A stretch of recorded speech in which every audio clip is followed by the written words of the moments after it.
All right. Good morning and welcome to the Hancock Park Market Update.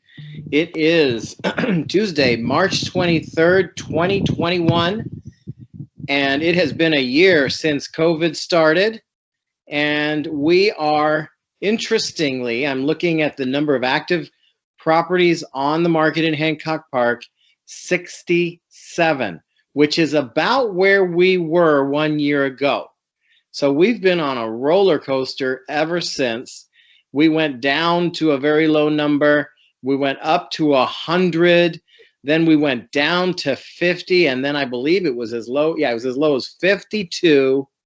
And now we're back to 67, which is just about where we were last year. Does that mean we have a year of normalcy? I doubt it, because I feel a little bit like we're going to have the after effects of COVID, but right now in this moment of time, we are at 67.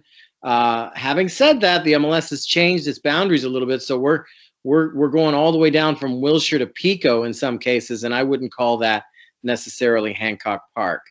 Okay, so 67 total listings, and let's go to the number of solds in the last 7 days. And that gives us a total of 4. We have 4 sales, and the highest being 2.3 million, the lowest being 749. I'd like to find out what that is. That looks like it's real close to Westerns, probably a condo. So last week, I think we had double the number of sales. So the number of sales have dropped. And then let's look at the number of homes in escrow, and we have 39. Now, I think last week we had somewhere around 42 or something like that. So we've dropped a little bit. So we have more listings, just a few sales, and a little drop in the number of escrows. All right. So let's take a look at those sales to start. In the last 7 days,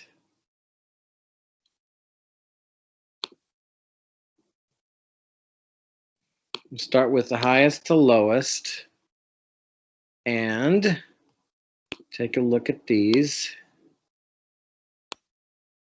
So 515 South Van Ness, listed by Bruce Walker, 5 beds, 6 baths, 2,900 square feet on a 7,200 lot. For $2.275, that's almost $780 a square foot. 515 South Van Ness is on a nice block. However, once it gets to 3rd, which is just north of there, Van Ness turns into a gold star elite neighborhood, whereas this neighborhood would not be considered that. It is a nice area of historic homes, though, and this house has 3,000 square foot with a decent sized lot. It's obviously been upgraded throughout.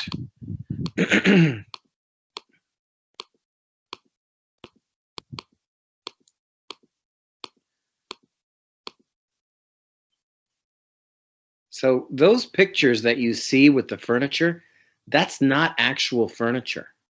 That is a rendering. Here's before the picture, and then they put this on there, and I gotta tell you, they're getting better and better. They've got shadows now and stuff, right? That's a rendering, isn't it? That's not real. So that's an interesting way to make up for a seller who is not willing to invest in staging, which is a mistake in my opinion. Especially a nice house like that, you want to get the full impact of the emotional appeal. And so here you go. That's a rendering right there. That's before. Sorry, this is before and after. But you don't get that impact when you're walking through. So it's a marginal fix at best. But that looks very nice. 2.275 seems like a very good price at $780 a square foot. Next, we have 860 South Bronson, listed by Jessica Kim of Ivy Realty, a local real estate company. 4 bed, 3 bath, 2,500 square feet on a 6,800 square foot lot. This is just east of Crenshaw in the Country Club area. And that's 1.525. That's only $600 a square foot, which is a very nice price almost anywhere around here. Let's take a look at it. Again, I wouldn't necessarily call Country Club a part of Hancock Park, but we are seeing a lot of listings down there, so we should know about them. Why are we seeing a lot of listings down there? Well, the prices have gone down a lot up there, and the first-time buyers can't afford $2, $3, $4 million north of Wilshire, so they are heading south a little bit. Not any longer drive to work. It's just not as fancy. 3-car garage. Looks okay. Probably needs a little TLC. Got 1.525. 584 North Lucerne. This is in Larchmont Village, west of Larchmont. 584 is real close to, you're starting to get close to Melrose, but it's still on the south, good distance south. 4 beds, 2 baths, 2,000 square feet on a 7,000 lot. That's a big lot. Very common west of Larchmont. Ben Shapiro of Normand is the agent. You guys might remember him. $1,755,000. Wow. Look at that house. $1,755,000. Let's take a look at these pictures. But does that look like $1,750,000 house? Good Lord. What do you know what the story is here? I mean, obviously he had multiple offers. I don't know. I was going to ask you. Huge number for that. Something doesn't quite add up to me. No, because it doesn't make sense as a development. You're not going to get more than $3 million on a 7,000 lot. So you got to build a new house for 600, 700. That's not going to work. So what is going on? I mean, that's just a mystery. Anybody know? And that's a full, if not a tear down, it's a full remodel of multitudes of hundreds of thousands of dollars in cash. This is going to take at least $300,000-$400,000 to go through the whole house in a nice way. I like this room. This is kind of cool. Except to commercial, right? No, I don't think so, because this is south of that street. What's that top street there? Rosewood or? Pretty sure it backs up. Yeah, here it is. This is Lucerne. Oh, you mean the Larchmont commercial? Yes, that's right. That's right. Although what it's actually backing up against, let's see, it might be one of these like historic homes. Might be the dentist office or something. Yeah, I don't think you really notice that there is a parking lot diagonal on. Well, there's parking lots right there, but it's not like there's someone looking down on you. I don't think, unless this is probably a 2-story right here, so they'll be looking down into your backyard. Wow. Very, very odd. It's a huge surprise. That sold in 8 days. They were asking 1.5. Boy, that gives you, I just don't even know what to say. I'm speechless. Crazy. 4956 Clinton Street. 2 beds, 1 bath. This is condo alternative. Pete Lorimer of the Corcoran Group, 2-bed, 1 bath, 847 little bitty square feet on a tiny T90 2,000 square foot lot. That's $884 a square foot for $749. So it wasn't a condo after all, but it is the alternative to a condo, and it looks like it's right next to a large, tall building that is overshadowing it. It's very cute.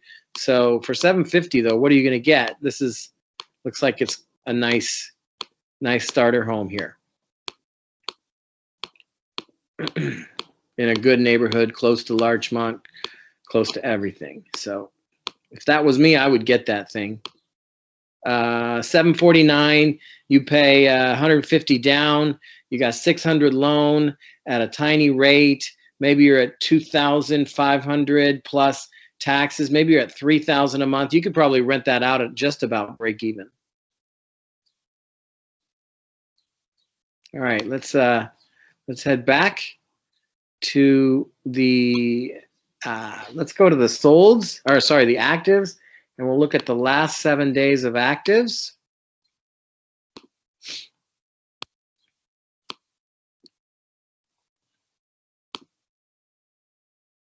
Okay, there's one in here that I need to avoid. I think it's this 314 7th. For some reason, that popped into the showing, to the list. And here we have, right at the top, our very own Ann's listing, brand new, 505 South Rimpa. I got your mass text. That's very cool. I want you to teach me how to do that. 4 beds, 6 baths, 8,100 square foot, 22.5 lot, big lot. That's 1134 a square foot at 9.2 million, listed by the Loveland. Oh wait, what am I doing? Is this not you? Oh, there's Sue, co-listed.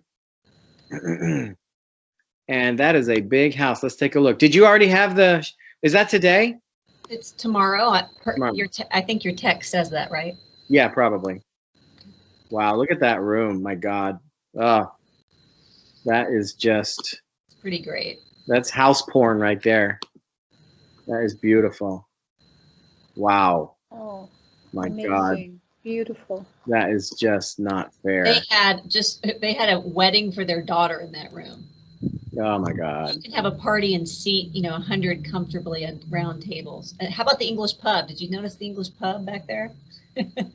Which one? This one? That's an English pub, yes. That's an actual imported pub? No, I'm just saying it feels, look at it, stone walls, fireplace, oak bar. Yeah. Teak wood. It's pretty cool. Yeah. That's all remodeled. Yeah, modern kitchen. Yeah. Modern kitchen. And then look at the colors. Those are some, these lamps you see a lot these days.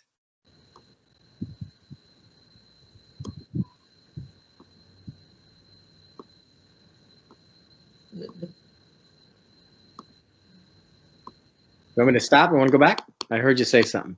No. Go for it. I mean, we could look at these pictures all day. Wow. I even love the roof. Is that a wood tile roof? Shingle. Shingle? See to the left of the house is at one time this was our own house. Wow, what a house. Good It Lord. cost $111,000 to build in 1923. And that was when my house was 1923. It's a 4,000 square foot house, very similar to a bunch of houses in Hancock Park. And that was $7,500 to build. So this at the same time was 110. That's right. Think about how so that is just amazing. So what do you think I wonder what the replacement cost on this is. It's impossible. It's impossible. You cannot replace it any longer. Wow. Very cool. Very cool. Somebody is going to have an incredible playground. Oh, to be rich. 546 South Rimpa. This is another one of the office listings. John Grauman with Lisa Hutchins on the co-list. 6 beds, 7 baths, 7,500 square foot, 16,000 lot. Again, on Rimpa. This is on the other side of the street, same street, for $7 million. That's $935 a square foot.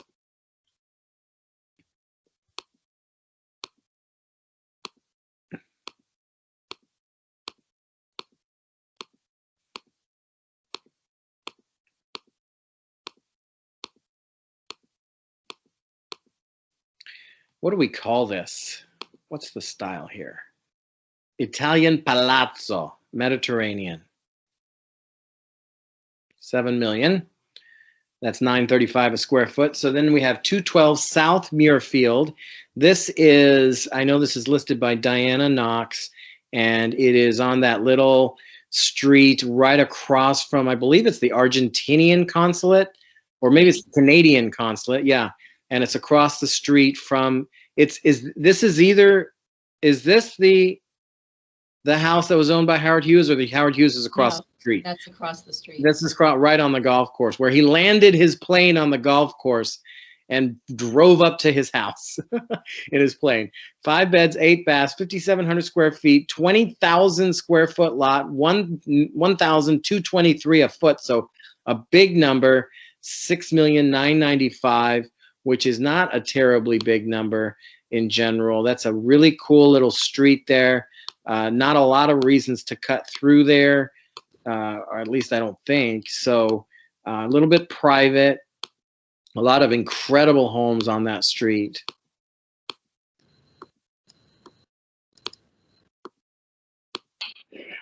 There's the golf course. You know, I have a comment on square footage. I see a lot of agents are including the guest house as part of the square footage, and some of them are not. So those numbers are not, you can't always compare the different numbers per square foot without knowing, are they including the guest house or are they not? Yeah, it's not a perfect system, and it's a good point. You know, it's one of those details you got to ask the listing agent at the time. Well, it says so. It says so on the even if you read the MLS sheet, it will tell you many times. But they were listed up there, but yet they will. You know, if you look at the remarks, it'll very often tell you that it's not all the main house. Here we go. Total square footage does not include the guest house. So this is the whole house. So you're paying $1,200 for the whole house per square foot. Let's go back to look at this photo. Love this photo. Here's the Howard Hughes house right here. If any, you know, if you all recall, that's the Aviator was the name of the movie, and he flew in here with who was it? Who was the girl he was courting? It's one of the movie stars. Catherine something. You imagine? Catherine Hepburn. He lands his plane on the golf course here, and they walk into the house. That's just so cool. Anyway, here's the house in front of that house. Canadian Embassy over here. Oh, I've never really gotten a look at that. There's the Canadian Embassy. Talk about a nice location, man. Consulate. Okay, yeah, consulate. So one thing just on Cecile's point that is interesting. So last week, before we put our RIMPAW in the MLS, I looked at the 11 houses, so now that's 12 with Diana's, the 12 houses on the market over 7 million, and only 4 of those 11, including Diana's, quoted just the square footage of the house. And you really have to work, to Cecile's point, at figuring out what the true square footage is of each one of these houses. So in the case of RIMPAW, we just quoted the main house, but then in the agent remarks, added the guest house and writer's lair. Now, I remember in your listing that you had on Windsor, I think it was it 433 or something like that, 334, whatever, the one that had that huge 2,000 square foot guest house in the back? Yeah, so that one you did include it. On some you are and some you're not. What's the strategy there? On Irving, 330 South Irving, we included it initially because it's so uncommon to have nearly 2,000 more square feet that's fully permitted, 2-bedroom. I mean, it's a full house on the lot. So that's more than just a guest house over a garage. Uh-huh. By a long shot. Yeah, yeah. Erik, the difficulty is on the, client notifications from the MLS. That's where the problem starts for me. So it's never in the remarks. It's always in the agent remarks. So on the client notifications, the client is asking to see property or, is attracted to certain properties based on the square footage. And in my case, they often use the ADU. They add the ADU square footage, and then we get there and it's like, oh my God, I either have to call the agent in advance and ask the question, but, the client already has made the decision which houses they want to see based on the notifications that they're receiving, the daily notifications. So that's the problem. I think we should have some sort of consistency here. We either do or we don't. Yeah, it's definitely a giant gaping loophole there. I agree, but it is definitely not consistent and it's definitely not enforced. And then the CMAs, when we do the CMAs, you're averaging by whatever it is. So it's not apples and apples. It's like super tricky. And Anne, I mean, one of the things I'll say at the larger properties like this, just like for certain size properties, the ADU is really valuable. It's never as valuable as the main house, but it's valuable, right? Right. What happens with the buyer for these larger estates is they sit there and they fall in love with the house or they don't, right? Right. And they justify the value by the metric price per square foot. Right. And they're calculating price per square foot on everything. Yeah. But you do run the risk of pissing people off if you're saying, oh, this property is 6,000 square feet and has 7 bedrooms, when in fact, think about Erik's family showing up. It's like, well, I'm not going to put any kids outside. Mm-hmm. Well, exactly. At least today, maybe tomorrow I will. Yeah, exactly. Mm-hmm. So it's really tricky, because I think that's the argument for why at the higher end they're including more square footage, because they know citywide that buyer's not necessarily neighborhood specific, that buyer's house specific. And the only thing they know to do is compare on a price per square foot basis, because that's also sort of the international, metric. Right. Mm-hmm. So I think that's why it's being done. I mean, it's why we participated in it. And I will say sometimes it backfired and sometimes it didn't. Yeah. But we should have some consistency on it. We're going back to the regular for RIMPAW. Uh-huh. But I think one good way of describing it to the seller who wants it on there, or describing it to the buyer who's confused, is that that square footage out there in the backyard is not valued at the same dollar per square foot as the house value. So if this house, for example, is $1,200 a square foot, then that guest house is probably, you could maybe say it's worth $500-600 a square foot. And then you got to do the math. Does that make sense? 50%. Well, it makes total sense, but the problem becomes, to Ann's point, like when you're in a competitive set and there are 11 houses and 7 of the 11 are doing it one way and 4 of the 11 are doing it another, it becomes a thing. And can you slow down a buyer long enough to explain all that? That's another. Yeah, I mean, if we're representing the seller and we're trying to give that seller every leg up and we're trying to give them the advantage, I mean, I think we're putting that in there like you did on Irving. It's too risky not to do it. I don't know. That's just me. And maybe it's a case by case basis, but it just seems like you're absolutely right. Those 8 look better than those other 4 just by the numbers. But I think maybe I didn't explain the point properly. I think on Irving it actually backfired, and so on RIMPAW we're doing it the way Ann and Cecile expected. Yeah. Because that's actually the right way to do it. Yeah. No, I remember thinking, why has that house not sold yet, right? Mm-hmm. And maybe it was because of what you said. There was a little bit of.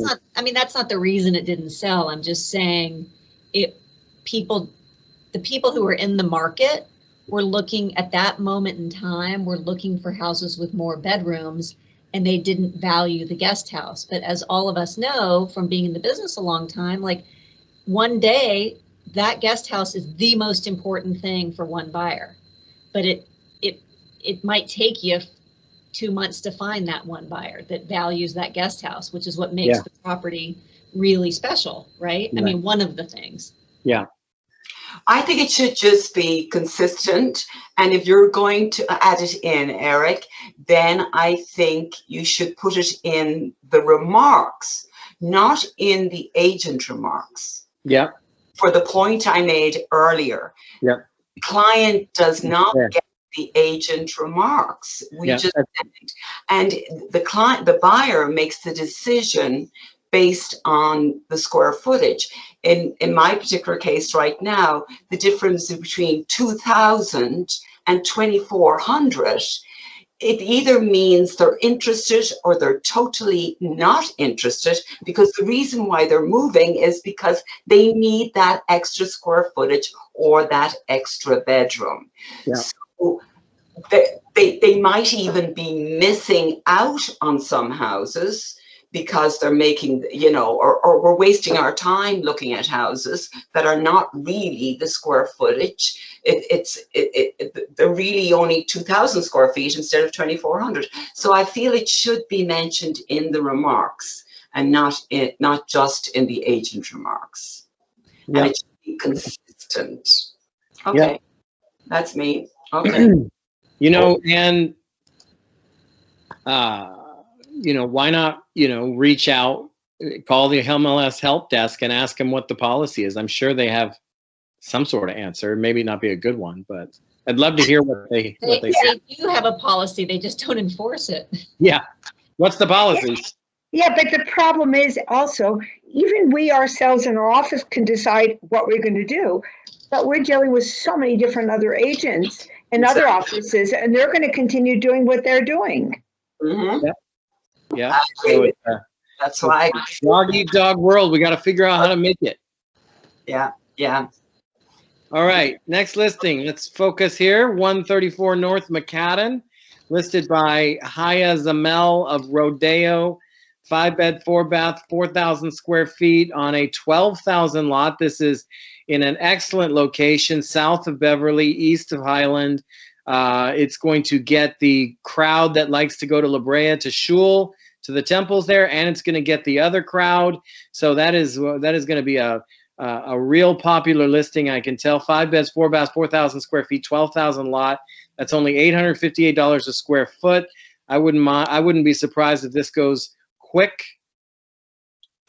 even if it needs work, which it does. That's listed today. So it needs a ton of work, but don't matter. I think it's going to sell quick. We'll see that in escrow next week or the week after. Somebody has been waiting for this house. I just want to pay $3.5 east of Highland on McCadden, south of Beverly. And here it is. All right, 606 North Arden. This is listed by Josh Altman. It's brand new house on the corner of Clinton and Arden, on the way north to Melrose. So you're getting pretty close to the traffic. 4 beds, 4 baths, 3,900 square feet, 7,000 square foot lot. $3.5 million. My goodness gracious. Compared to this one here, I mean, this one, I'm buying this one. But some people who just absolutely don't want to have a house where anybody has ever used anything in it, this is the one. 3.5 million, almost $900 a square foot. Here's that common farmhouse look, which, you know, not a big fan, but seems like a lot of people are. Look at that. That's a beautiful backsplash. Look at that. That is very nice.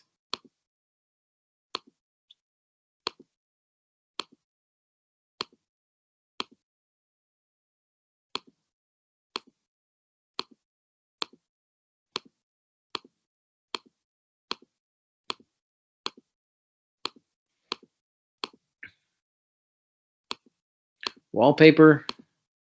Again, this should be about a 7,000 square foot lot-ish. So pretty big lot. Brand new 3.5. That's a big number. Let's be honest, for a new house in that neighborhood, 3.5 is a pretty big number, especially in that location. So we'll see.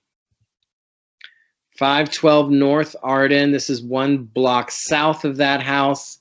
Looks like another new house. 5 bed, 5 bath, 3,000 square feet, 2.875. It's listed by Adi Perez. I think this was on the market before. Let's take a look here. Was it on the market before? No. Oh, there was another one he had. Let's see. Let's go back. And that's $950 a square foot with a 7,000 lot. What was the other one? That was a 7th. So they're all about 7,000 square feet. The builders like that.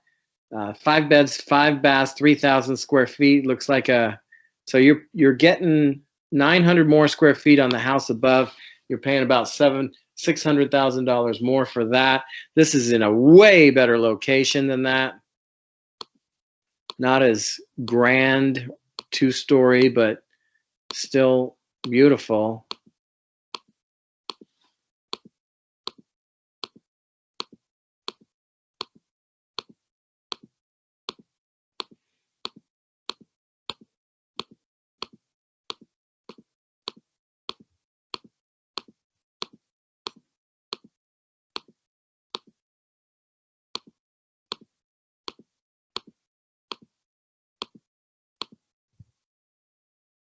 So there you are on Arden looking at the, so Arden's a little bit on the busier side right there than Lucerne, for example, but it is not backing up to commercial. Next, 1263 Westchester Place. This is down in Country Club, which is a beautiful historic neighborhood, but not really Hancock Park.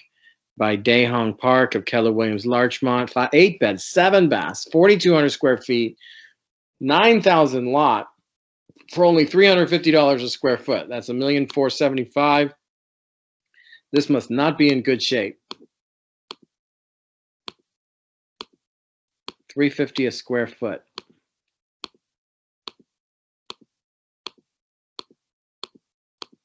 So, wow, that is a lot of bedrooms. 8 bedrooms?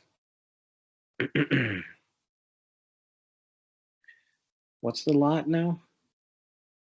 9,000. Interesting. 5128 Melrose is that is so it's east of Wilton, right at Melrose. So that's going to be a real. This is a townhouse, is what this is. Alexander Kerr, 2-bed, 3-bath, 1,500 square feet. There's your $1,000,000 for a townhouse. 1,858 square feet. That's $644 a square foot. Next, we have 314 South Avenue 21. This is not in our area. And then 532 North Rossmore, number 103, right in that really cool corridor of historic apartment buildings. 1 bed, 1 bath, 730 square feet. That is a little bitty thing with 18,000. Okay, that's not the lot. $755 a square foot for $550,000, listed by Dale Allen Rouse of EXP Realty. And this, so 550 grand, and you get a little bitty thing in a very cool location. Well, that's the lobby. Cool. Laundry. So I guess there's no laundry inside. That's a bummer. When was this property built? 1972. Okay. So we have looked at the sales. We have looked at the actives, the 10 new active listings. And now we're going to look at the recent pendings.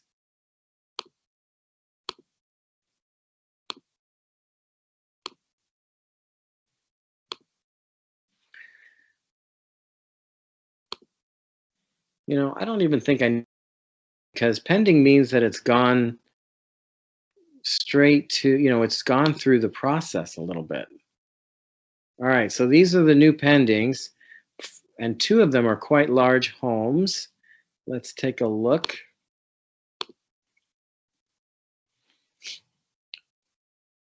So this is 824 South Citrus, $4 million.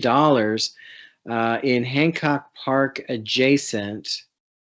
Is that south? Yeah, that is south. That is Sycamore Square in south of Wilshire, west of Brookside. Dina Luciano, and they're in escrow. 5 beds, 6 baths, almost 5,000 square feet, built in 2018. 7,500 lot, $810 a square foot. That's a big number. Even though it's 5,000 square feet, that's a big number for that neighborhood. This must be exquisite, and they got a good buyer there, because that is not a typical high-end street for someone to pay that kind of money. Somebody really liked it.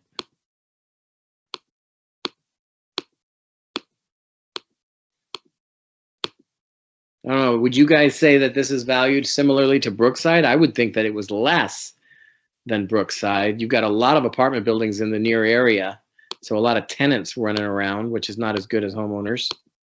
So that seems like a big price to me. Any comments? Well, you're a little closer to the metro in 7 years. Who's going to use a metro when they have a $4 million house? They're in their Lexus or their. A lot of millennials will. Yeah. Wow. You know what? It's not true. A lot of people are using the metro. My husband loves the metro. He takes it downtown, not now with the COVID, but He goes straight to the courthouse. He doesn't have to hassle with parking, doesn't have to, so there are a lot of people who do love the subway, or a few people. Fair And enough. The world is becoming more changing. appealing with whatever. I think it will becoming more appealing. I mean, I don't take it, but my husband loves the Metro. Fair enough. 242 South Rimpaw. This is on the little cul-de-sac, North 3rd. 4 beds, 4 baths, 3,100 square feet. It's listed by Michelle Sue of Chorus Real Estate, and that is 17,000 square foot lot, 3,100 square foot house for 3.7 million. That's $1,160 a square foot. This house has a little bit of an Asian fusion feel to it because the roof slants upward in the corners there, and it's got this Asian motif around, so it's kind of cool, but it's definitely under construction. It's not done. I walked by this house the other day, so but this is an escrow. So at 3.7 million on that lot in that location, you know, that seems like a pretty good deal. It is under HPOZ, so I don't think they can build a second story, 3,100 square feet. So it is a very interesting looking house though. 3.7 in escrow. Here's 895 South Bronson. This is down again near the country club where that other house was that was listed at 155. That was a 2-story. This is another 2-story at 1695. 4 beds, 2 baths, 3,100 square feet with a 7,100 square foot lot. That's only $546 a square foot. Young Kim is the agent. Let's take a look. Now this is going to be west is okay, east is even. So this is going to be backing up to Crenshaw Commercial.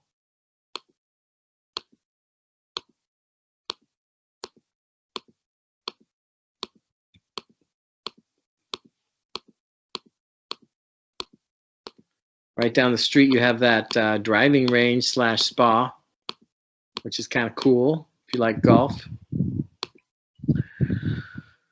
Okay.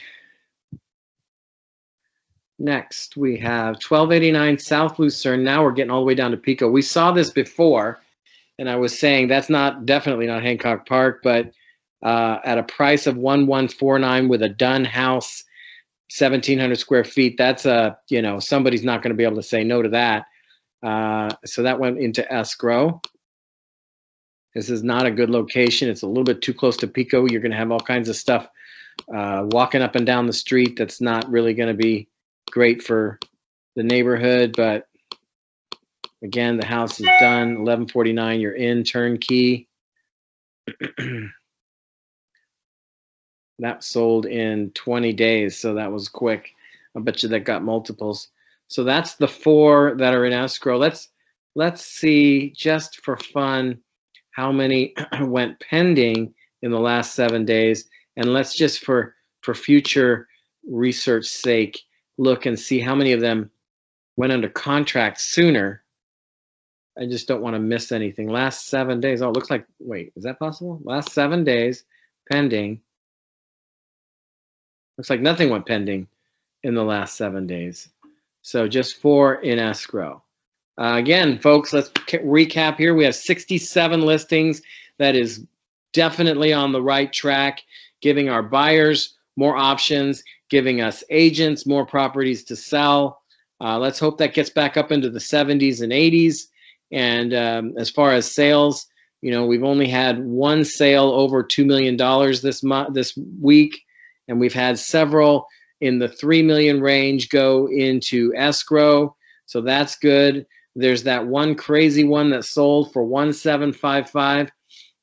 Boy, that is just, I need to know the answer to that, how that house got that.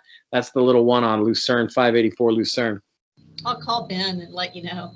Please do, please do. I'm talking to somebody in the area about selling, and that's going to be a comp, and that could mess things up. So any comments, any final word on this? You know, and this is what I say to my clients, and maybe this is wrong, so I'd love to hear what you think. Why is the inventory so low? It's probably because, logically speaking, people who are gonna sell, they're thinking 2-3 years out usually. It's not like they just decide one day to sell. And so people in COVID, they had this in their mind that they were going to sell in 2 or 3 years, and COVID just made them go, you know what, why am I staying here in lockdown? Let's just move now. They put all their houses on the market in 2020 and sold quickly because the buyers were crazy and the rates were low. And here we are in 2021 with low inventory because the 2021 inventory might have sold in 2020, at least a good chunk of it. Does that make sense? Is that a logical assessment?